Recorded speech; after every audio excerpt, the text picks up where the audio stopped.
সম্মানিত দিনী ভাই, বলছিলাম এই ছিল বন্ধনের কথা, আরো অনেক কথা আছে।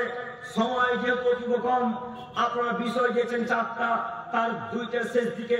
এবার চলে আসি, কি একটা ছিল না, বেপর্দা নারী। যে জায়গায় খুব ভালো করে রেখেছেন, বেপর্দা মহিলা। একটু আমার দিকে তাকান।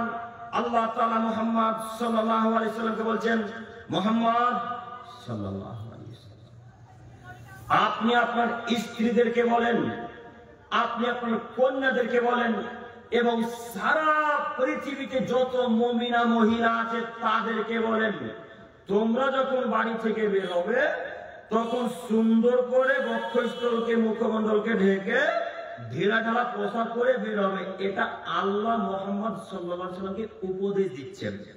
মুহাম্মদ, শোনো, যদি তোমার স্ত্রীগণেরা, তোমার কন্যারা এবং সারা পৃথিবীর মহিলারা যদি এইভাবে বের হয়, তাহলে ওই যে মরে মরে লুচ্চারা পাঙ্গা ছেলেগুলা যারা বসে থাকে মহিলাদেরকে টিটকারি মারার জন্য, এই ছেলেগুলা টিটকারি আর মারতে পারবে না।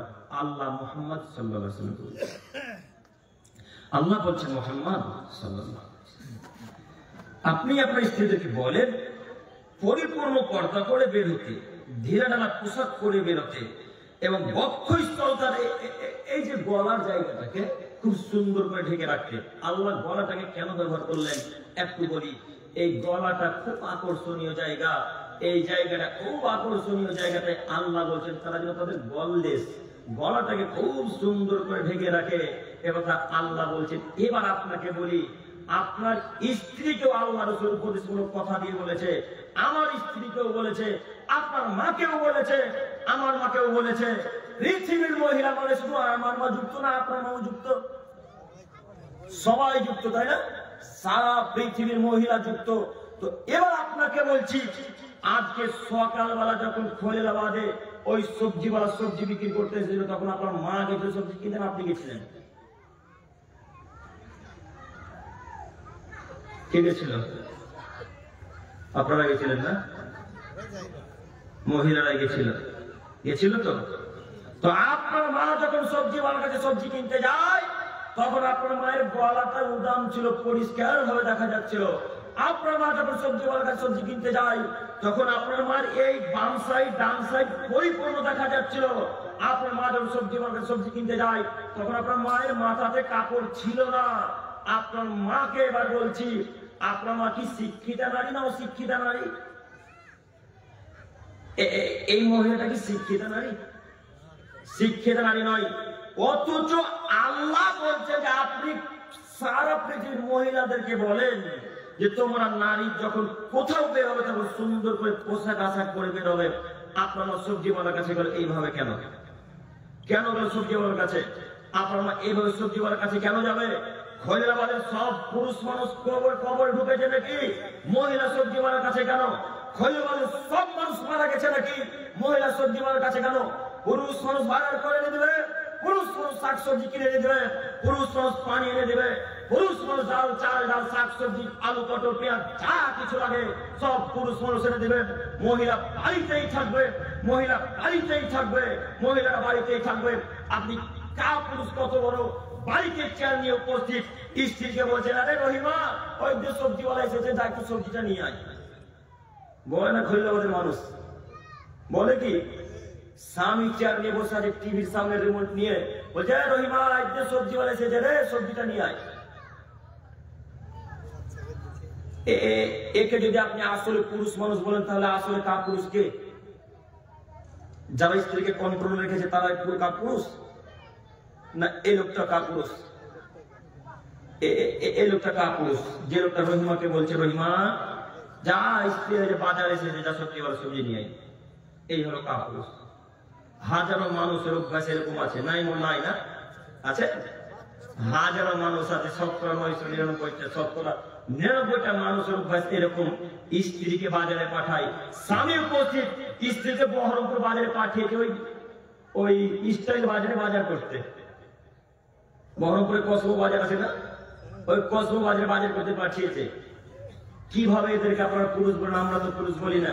এই জন্য আল্লাহ নবী সাল্লাল্লাহু আলাইহি সাল্লাম 1450 বছর পূর্বে বলেছেন, আরে কাপুরুষ তোরা বিবাহ করিস না, আরে কাপুরুষ তোরা বিবাহ করিস না, আরে কাপুরুষ তোরা বিবাহ করিস না। তোদের ক্ষমতা হয়নি। স্ত্রীকে যেদিন কন্ট্রোলে রাখতে পারবি, স্ত্রীকে যেদিন নিয়ন্ত্রণ রাখতে পারবি, স্ত্রীকে যেদিন নিয়ন্ত্রণ রাখতে পারবি, নিজের আয়ত্তে রাখতে পারবি, সেদিন বিবাহ করিস। কাপুরুষ সব রোজা রেখে রেখে রেখে রেখে যৌন ক্ষমতাকে নষ্ট করে দিস। রোজা রেখে রেখে রেখে রেখে যৌন ক্ষমতাকে নষ্ট করে দিতে হবে। যৌন ক্ষমতাকে নষ্ট করে দিতে রোজা রেখে বিবাহ করা আপনার জন্য লাগে। আপনার স্ত্রী বিবাহ করার পর টিউবওয়েলে গোসল করে, কিসের পুরুষ? আপনার স্ত্রী বিবাহ করার পর ওই খোলামেলা ময়দানে গোসল করে, কিসের পুরুষ আপনি? আপনার স্ত্রী আপনি উপস্থিত বিনা মাথায় কাপড় দিয়ে আপনার ভাইয়ের সাথে গল্প করে, কিসের পুরুষ মানুষ আপনি? আপনার স্ত্রী আপনার খালাতো ভাইয়ের সাথে দাঁড়িয়ে খুব 32টা দাঁতকে বের করে দিয়ে হাসতে হাসতে গল্প করে। আপনার লজ্জা লাগে না? আপনার খারাপ লাগে না? আপনার হায়া হয় না? আপনার ইতস্তবোধ হয় না? আরে কাকা, মোহর মালে করলাম আমি, সায়া গলার কাপড় কিনে দিলাম আমি, চাল ডাল কিনে দিলাম আমি, আর মজা নিবে তুমি? বেটা, স্ত্রী আমার, আমি দেখবো, আমি আমার সাথে কথাবার্তা বলবে, তোমার সাথে নয়। আপনি বাক্য বলতে পারলেন না কেন? রহিমা, বিনা মাথায় কাপড় দিয়ে বেরিয়েছ, দাঁত ভেঙে তোমাকে বাপের বাড়ি পাঠিয়ে দেবো, যাও বাড়ির ভেতরে যাও। বলতে পারলেন না কেন?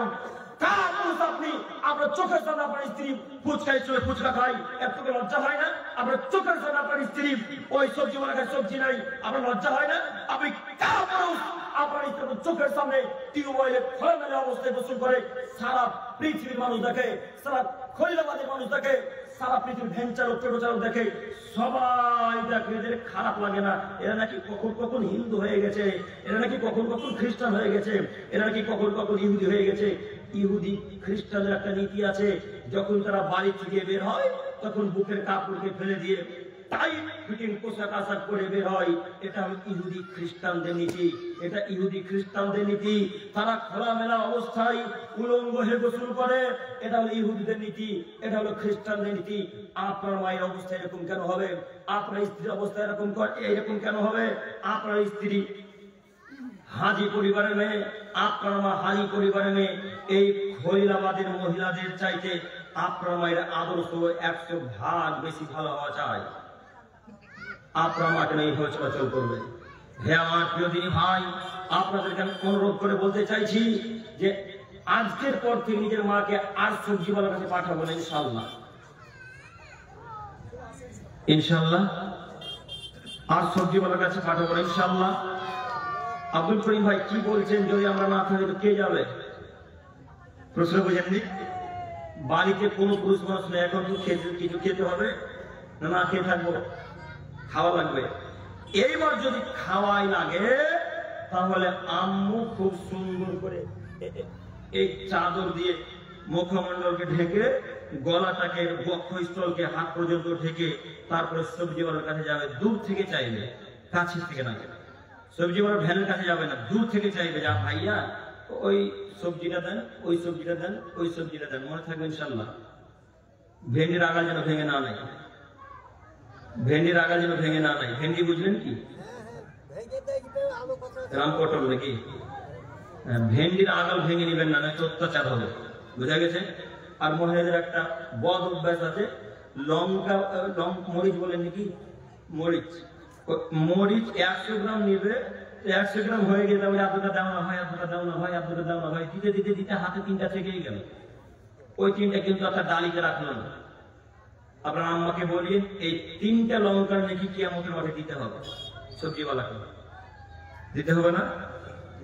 কেউ যদি একটা লঙ্কা চুরি করে না বলে, এই একটা লঙ্কা কিয়ামতের মাঠে দিতে হবে, তার নাম কিয়ামতের মাঠ। সূক্ষ্ম থেকে সূক্ষ্ম বিচার, তার নাম কিসের মাঠ? কিয়ামতের মাঠ। সূক্ষ্ম থেকে সূক্ষ্ম বিচার হবে। হে আমার প্রিয় দিনী ভাই, এবার আপনাকে বলছি, আপনার আমার এই হয়ে চলাচল করতে পারবে কিনা আল্লাহ বলছেন। মহান আল্লাহ তাআলা বলেন, ওয়াইদা সালতুমুহুন্না মাতান ফাসালুহুন্না মিন ওয়ারাই হিজাব যালিকুম আতহারু লিকুলুবিকুম ওয়া কুলুবিহিন্না। হে পৃথিবীর মহিলাগণ, হে পৃথিবীর পুরুষগণ, তোমরা যখন কোনো নারীর কাছ থেকে কিছু নিবে, তোমরা যখন কোনো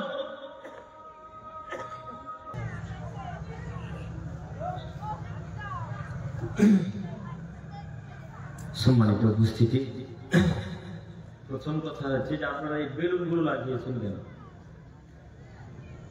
এই বেলুনগুলো কি প্রয়োজন ছিল?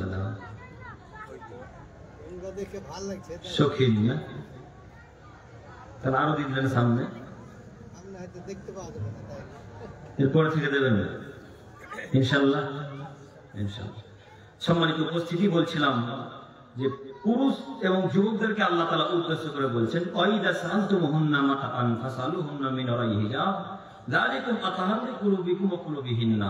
হে পৃথিবীর মহিলাগণ, তোমরা যখন পুরুষদের কাছ থেকে কিছু নিবে, হে পৃথিবীর পুরুষেরা, তোমরা যখন নারীদের কাছ থেকে কিছু নিবে তখন পর্দার আড়াল থেকে নেবে। যালিকুম আতহারু লিকুলুবিকুম ওয়া কুলুবিহিন্না, তাহলে তোমাদের অন্তর এবং তাদের অন্তর পবিত্র থাকবে। পর্দার আড়াল থেকে নিলে পবিত্র অন্তর থাকবে। আল্লাহ বলছেন যুবক যুবতী, পর্দার আড়াল থেকে নিলে অন্তর পবিত্র থাকবে। কে বলছেন? আল্লাহ। আল্লাহ বলছেন পর্দার আড়াল থেকে নিলে অন্তর পবিত্র থাকে। তো এবার আপনার আম্মু যে একেবারে খোলামেলা হয়ে সবজি বাজার সবজি নিচ্ছে, তো যেই লোকটার কাছে সবজি নিচ্ছে ওই লোকটাকে আপনি জান্নাতুল ফেরদাউস থেকে নিচে নামলো নাকি? যে ওই লোকটা কি কোন নজরে তাকাবে না? কথা বলে না। আল্লাহ বলছেন পর্দার আড়াল থেকে নাও, তাহলে তোমাদের অন্তর পবিত্র থাকবে। মহিলারা পর্দার আড়াল থেকে নাও, অন্তর পবিত্র থাকবে। এখন আপনার আম্মাকে যদি বলা যায় যে মাসি এইভাবে তো কাপড় রেখে এইভাবে তো সবজি নেওয়া যায় না, তো এর পরের দিন থেকে একটু ভালো হওয়ার চেষ্টা করেন না, তখন আপনার মা রাগ দেখে বলছে, কে বলেছে মাথায় কাপড় দিলে তাতে কি আছে? আমার ঈমান ঠিক আছে। এটা কি যেমন তেমন কথা? কি যেমন তেমন ডাকাতেরি? এই লোকদেরকে জিজ্ঞাসা করেন, গ্রামে যারা হাঁটা চলাচল করছে এদেরকে জিজ্ঞাসা করেন নামাজ পড়েন না কেন? ওই সেম কথা, নামাজ পড়লে তাতে কি হয়েছে? ঈমান ঠিক আছে। না কি বলবো না এখন? আরে নামাজ পড়ে তো ঈমানটাকে ঠিক করতে হয়। যারা 5 ওয়াক্ত সালাত আদায় করছে তাদেরই পরিপূর্ণ ঈমান নেই, তো আপনার কিভাবে থাকলো? তাই না? আব্দুল করিম ভাই কেমন যে কথা বলে দিলেন, 5 ওয়াক্ত যারা সালাত আদায় করে তাদেরই পরিপূর্ণ ঈমান নেই, এটা কথা বললেন যে কথা বিশ্বাস হয় না। এবার দেখাচ্ছি, দেখেন 5 ওয়াক্ত সালাত আদায় করে পরিপূর্ণ ঈমান আছে কিনা। একজন মানুষ মাগরিবের সালাত আদায় করে বেরোলো, বের হওয়ার সাথে সাথে পকেট থেকে বিড়ি বের করে ধরিয়ে দিল। বলেন তো দেখি লোকের পরিপূর্ণ ঈমান আছে কি নেই? কথা বলে না। আছে। এ কথাই আল্লাহ নবী বলছেন যে মসজিদ পরিপূর্ণ হয়ে যাবে কিন্তু মানুষের অন্তরে ঈমান থাকবে না। তো 5 ওয়াক্ত যে লোকটা সালাত আদায় করছে, নামাজ পড়ছে, তারই ঈমান নেই, তা আপনার ঈমান কিভাবে ঠিক থাকবে? তাহলে এই কথাটা কি একেবারে ডাকা ডাহা মিথ্যা কথা নয়? একেবারে মিথ্যা কথা। আপনার আম্মাকে এবার বলছি যে আপনি বলছেন মাথায় কাপড় পেটে কাপড় দিনা, তাতে কি আছে? ঈমান ঠিক আছে। জি না, এ কথা মানা যাবে না। আপনাকে পর্দা করে ঈমান বজায় রাখতে হবে, পর্দার ভেতরে থেকে ঈমান রাখতে হবে। আল্লাহ বলছেন পর্দার ভেতরে থাকলে ঈমান সুস্থ থাকে, ঈমান পবিত্র থাকে। পর্দার ভেতরে থাকলে ঈমান ঠিক থেকে। কথা কে বলছে? আল্লাহ বলছেন। আপনি আল্লাহর বিধানকে উপেক্ষা করে, রাসূলের বিধানকে উপেক্ষা করে চলে নিজেকে মাথা বই দেখাই না। আপনাকে অনুরোধ করে বলছি, আল্লাহর বিধান তোমরা পর্দা করে চলো, রাসূলের বিধান তোমরা পর্দা করে চলো। হে আমার প্রিয় দিনী মা ও বোনেরা, নিশ্চয় আপনার কানে আমার আওয়াজ পৌঁছাচ্ছে, তাই আমি আপনাকে অনুরোধ করে বলতে চাইছি যে কোনো মূল্যে পর্দার আড়াল থেকে সবজি কেনার চেষ্টা করুন। যে কোনো মূল্যে পর্দার আড়াল থেকে সবজি কেনার চেষ্টা করুন। পর্দা করেই সবজি কেনাকাটা করতে হবে, পর্দা করেই রাস্তাঘাটে চলাচল করতে হবে। আল্লাহ তুমি আমাদের মা ও বোনদেরকে বোঝার তৌফিক দান করো। সকলে বলি আমিন। সম্মানিত দিনী ভাই, আমার আর 7 মিনিট সময়, একটু পর্দার বিষয় এখানে থাকলো। আবার চলে এলাম সালাত। আমরা বলছিলাম যারা সালাত আদায় করে না তারা মুসলিম নয়। এরপরে আয়াত মহান আল্লাহ তাআলা বলেন, ফাওয়াইলুল লিল মুসাল্লিন, হে পৃথিবীর মানুষ, ধ্বংস সুনিশ্চিত, ধ্বংস হবেই হবে, ধ্বংস অবধারিত ওই সমস্ত সালাত আদায়কারী আল্লাযীনা হুম আন সালাতিহিম সাহুন, যারা ইচ্ছা মতো সালাত আদায় করে, যারা খুশি মতো সালাত আদায় করে, যারা মন মতো সালাত আদায় করে, তারা ধ্বংস হবে। আব্দুল করিম ভাই, মন মতো সালাত বুঝতে পারলাম না, একটু বুঝিয়ে বলেন। জি, আমার দিকে তাকান। মন মতো সালাত মানে জোহরের সালাত আসর আদায় করে, আসরের সালাত মাগরিব আদায় করে, মাগরিবের সালাত এশা আদায় করে। আর ফজরের কথা তো বললামই না, ফজরের কথার পরে বছর বলবো ইনশাআল্লাহ। ফজরের কথা বললাম না, তার মানে এবার আপনাকে বলি, ইমাম সাহেব আপনি নাকি কে ইমাম সাহেব আসেনি? আজকের জামাতে একজন মানুষ নামাজ পড়েছেন, হাত তোলেন তো। ফজরে কয়জন মুসল্লি হয়েছিল গো? কয়জন?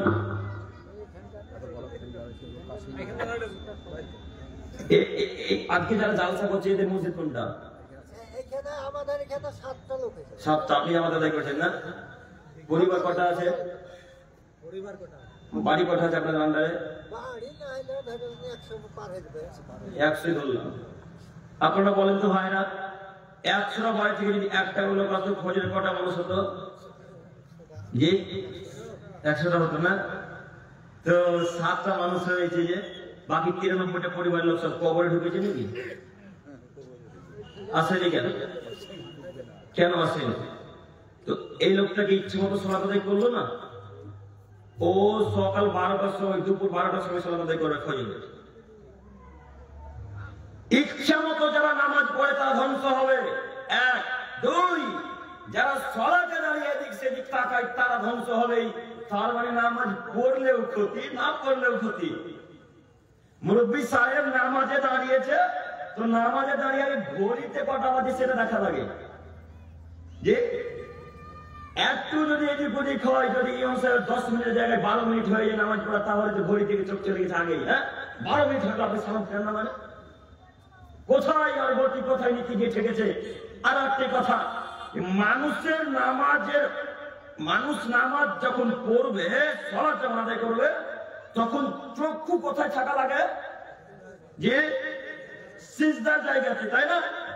তো একটা বাচ্চা ছেলে পাশে কে কাকে নুচলো, কে কাকে মারলো, কে কাকে চিমটি কাটলো, তো এই মুরব্বী লোকটা কিভাবে দেখতে পেল? এই সালাত আদায় শেষেই বলছে রহমান তুই তো নুচি কেন রে? তার মানে ঠিক তাকে দেখে নিয়েছে, নইলে কিভাবে বুঝলো? বুঝেনি কথা মনে হয়। মুরব্বী সাহেব, যুবক ভাই, আপনাকে বলি, ইচ্ছে মতো সালাত আদায় করলে ধ্বংস সুনিশ্চিত হবেন, অবশ্যই হবেন, অবধারিত ধ্বংস হবেই। যদি ইচ্ছা মতো সালাত আদায় করেন, ইচ্ছা মতো সালাত আদায় করা বন্ধ করুন। আল্লাহ রাসূল যে পদ্ধতিতে সালাত আদায় করতে বলেছে সেইভাবে সালাত আদায় করুন। ব্যতিক্রম, ফজর উঠতে পারলাম না, যখন ঘুম ভাঙবে তখনই ফজর। আপনারা অনেকে শুনেছেন ফজরের ওয়াক্ত 6টা থেকে 10 শেষ, শুনেননি? হাজার মানুষের ধারণা যে ফজর ওয়াক্ত 6টা 10 বাজলে আর ফজর সালাত আদায় করা যায় না। তো যে লোকটার ঘুম 6টা 7 6টা 11 ভাঙলে লোকটা ফজর নামাজ পড়বে না? ও যদি জোহরের আগে মারা যায় কি করবে এখন? তাহলে যে ওয়াক্ত বের করেছে যে 6টা 10 সময় অফ শেষ, এই লোকটাকে হিসাব দেওয়া লাগবে না? একে দেওয়া লাগবে। যারা নিয়াত রেখেছেন, মনে রেখেছেন যে 6টা 10 বাজলে অফ শেষ হয়ে যায়, তাদের ধারণা ভুল, তাদের ধারণা ভুল, তাদের ধারণা ভুল। যখন ঘুম ভাঙবে তখন ফজর, যখন ঘুম ভাঙবে তখন ফজর। তবে আপনি এটা মনে করিয়ে নেন আব্দুল করিম হয়তো এটা বলে গিয়ে, তাহলে আমি ইচ্ছা করে 8টার সময়তেই উঠবো, এটা আমি বলি না। ব্যতিক্রম করতে পারলাম না, 8টার সময় ঘুম ভাঙলো, সব কাজকর্ম ত্যাগ করে ব্রাশ করে ওযু করে আগে কিসের আগে কি আদায় করবো? ফজরের 2 রাকাত সালাত আদায় করবো ইনশাআল্লাহ। এই ধারণা বাতিল, এই ধারণা মন থেকে উঠিয়ে ফেলে দিতে হবে যে অবশেষ হয়ে গেছে, সালাত হবে না। সম্মানিত ভাই, এরপরে আয়াত মহান আল্লাহ তাআলা বলে, এখানে একটি কথা যে আজকের পর থেকে ইনশাআল্লাহ আল্লাহকে খুশি করার উদ্দেশ্যে সালাত আদায় করবো ইনশাআল্লাহ, ইনশাআল্লাহ, ইনশাআল্লাহ। আল্লাহ তুমি আমাদের সকলকে কবুল করো, সকলে বলে আমিন। আর একটি আয়াত বলে আমি এখান থেকে বিদায় নিতে চাইছি। মহান আল্লাহ তাআলা বলেন, মা সালাকাকুম ফি সাকার। প্রিয় তিনি ভাইরা, মুরব্বীগণের একটু আমার দিকে তাকান। যখন জাহান্নামীদেরকে নিয়ে আসা হবে, জাহান্নামের যিনি গেটম্যান তিনি জাহান্নামীদের উদ্দেশ্যে বলবেন, মা সালাকাকুম ফি সাকার। বলেন তো আপনারা কেন এসেছেন জাহান্নামে? কেন এসেছেন বলুন তো? যত জাহান্নামবাসী থাকবে প্রত্যেকে সবাই এক বাক্যে উত্তরে বলবেন, ক্বালু লাম নাকু মিনাল মুসাল্লিন, আমরা নামাজ পড়তাম না, এই কারণে আমরা জাহান্নামে এসেছি। আর কেন এসেছেন? ওয়া লাম নাকু নুতি'মুল মিসকিন, আমরা ফকির মিসকিনকে খাদ্য খেতে দিতাম না, এই কারণে জাহান্নামে এসেছি। আর কেন এসেছেন? আমরা হারাম কাজকর্ম করতাম। এইভাবে সিরিয়াল আল্লাহ তাআলা বর্ণনা করেছেন। আমি বেশি বর্ণনা করতে চাইছি না, একটা কথা বলতে চাইছি। যদি কোনো মানুষ নামাজ না পড়তে সে জাহান্নামে যাবে, এ কথা আল্লাহ বলছেন। যদি কোনো মানুষ নামাজ না পড়তে সে লোকটা জাহান্নামে যাবে, এ কথা আল্লাহ বলছেন। যদি আল্লাহ আপনার উপর দয়া করে সেটা ভিন্ন বিষয়। তবে কোরআন মাজিদের আয়াত বলছে, আল্লাহ রাসূলের হাদিস বলছেন যে যারা সালাত আদায় করে এদের উপর দয়া হবে না। আর দয়া আল্লাহ তাদের উপরে করেন না যারা কাফের। কথা বুঝতে পারলাম না? দয়া আল্লাহ কাদের উপরে করেন না? কাফেরদের উপরে। তো যে লোকটা সালাত আদায় করে সে লোকটা কি মুসলিম মনে করছেন? জি। আপনাকে আরেকটা নতুন কথা বলে যাই, হয়তো আপনাদের কাছে নতুন কিন্তু আমাদের কাছে অনেক পুরনো কথা। স্বামী সালাত আদায় করে, স্ত্রী সালাত আদায় করে না, স্ত্রী সালাত আদায় করে, স্বামী সালাত আদায় করে, এদের বিবাহ বাতিল। এদের বিবাহ বাতিল হয়ে গেছে। এই তালাক দিতে সরকার লাগবে না, এই তালাক দিতে ক্যাশিয়ার আসা লাগবে না, এই তালাক দিতে কোনো মন্ত্রী সভাপতি কাউকে লাগবে না, এই তালাক দিতে উকিল জজ কাউকে লাগবে না, এমনি তালাক হয়ে গেছে। এখন যতদিন মেলামেশা চলবে ততদিন কি চলবে? এখন বলেন বলেন বলেন, অবৈধ সম্পর্ক চলতে থাকবে। তাহলে আজকের পর থেকে আর স্ত্রী স্বামী আর সালাত আদায় করবো না? করবো না? ইনশাল্লাহ করবো, ইনশাল্লাহ ইনশাল্লাহ। আল্লাহ তুমি আমাদের সকলকে বুঝার তৌফিক দান করো, সকলে বলি আমিন। পরিশেষে দোয়া করি, হে প্রভু দয়াময়, তুমি আমাদের সকলকে সালাত সম্পর্কে বুঝার তৌফিক দান করো, সকলে বলি আমিন। পরিশেষে দোয়া করি, হে প্রভু দয়াময়, তুমি আমাদের সকলকে পর্দা সম্পর্কে বুঝার তৌফিক দান করো, সকলে বলি আমিন। পরিশেষে দোয়া করি, হে প্রভু দয়াময়, তুমি আমাদের সকল মা ও বোনদের ছেলে ভাইদেরকে লোন সম্পর্কে এবং বন্ধন সম্পর্কে বোঝার তৌফিক দান করো, সকলে বলি আমিন। পরিশেষে দোয়া করি, হে প্রভু দয়াময়, আমাদের মধ্যে যারা হেফাজ ছেড়ে পরকালে পাড়ি দিয়েছে আল্লাহ, তুমি তাদের সকলেরই কবর আযাবকে মাফ করে জান্নাতুল ফেরদাউস দান করো। এখান থেকে আলোচনা শেষ করলাম।